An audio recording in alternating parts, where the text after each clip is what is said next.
नमस्ते बच्चों, good morning. और आज हम देखेंगे कि बायो के एक टॉपिक के बारे में पढ़ेंगे। ठीक है, 11th और 12th दोनों मिक्स है उसमें।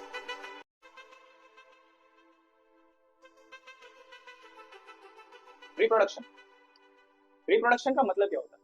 रिप्रोडक्शन का मतलब होता है कि कैसे एक दो इंडिविजुअल से मैटिंग होके एक नए इंडिविजुअल का बनना।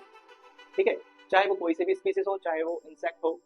ठीक है, इंसेक्ट का मैटिंग एग के फॉर्मेशन में होता है। कुछ इंसेक्ट बच्चे देते हैं, कुछ मैमल्स मैमल्स के एक दूसरे के इंटरेक्शन से, मैटिंग से एक नई यंग वंस की उत्पत्ति होती है, यानी एक यंग वंस बनता है। तो उसके बारे में हम देखेंगे ये सारी प्रोसेस कैसे कैसे होती है। ठीक है, तो सब मैमल्स मैमल्स का मतलब क्या होता है? मैमल्स में हमारे सारी चीजें आ जाती हैं, इंक्लूडिंग एनिमल और इंसान दोनों। ठीक है, ह्यूमन बीइंग और एनिमल दोनों मैमल्स का मतलब होता है। और यहाँ पे हम देखेंगे रिप्रोडक्शन के बारे में। रिप्रोडक्शन कैसे हो रहा है? रिप्रोडक्शन जब भी कोई दो स्पीसीज एक साथ मैटिंग करती है, तो मैटिंग करने के बाद क्या होता है, यहाँ पे जब भी कोई यंग वंस बनेगा,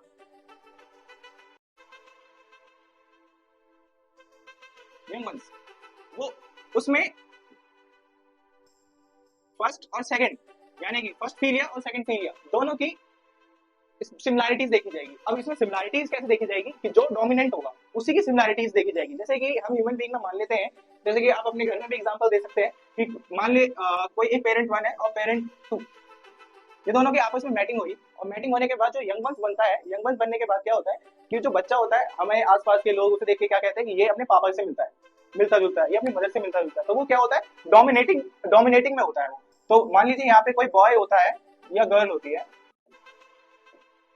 तो ये क्या है, अगर फादर डोमिनेटिंग है तो फादर के ज्यादा सिमिलैरिटीज आएंगी, या फिर अगर कुछ जीन मदर के डोमिनेटिंग है तो वो मदर के आएंगे, चाहे वो मेल में आए या गर्ल में आए या बॉय में आए।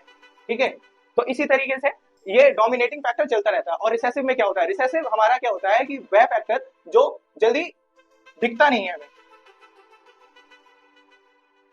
हमें दिखता नहीं है। जैसे कि मान लीजिए कि अगर यहाँ पे एग्जांपल के तौर पे कि अगर ये फादर जो है डार्क है, फेस वाइज डार्क है, और जो मदर जो है वो फेयर है, तो क्या होगा, जो बच्चा है वो दोनों के कॉम्बिनेशन में होगा, या तो फिर जो डोमिनेट होगा उसके, जैसे कि मान लीजिए अगर मदर डोमिनेट है तो चाइल्ड होगा वो क्या होगा, वो हमारा फेयर होगा।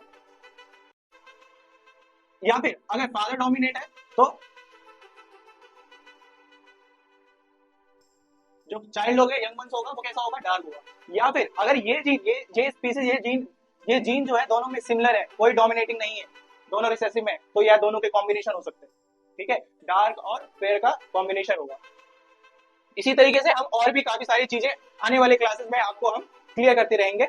और आप सभी के जो भी डाउट होंगे वो ऑनलाइन और ऑफलाइन दोनों मोड में आप पूछ सकते हैं, बिना किसी झिझक के, बिना किसी परेशानी के। हम आपके सारे चीजों को जीरो लेवल से अप लेवल तक क्लियर करते रहेंगे।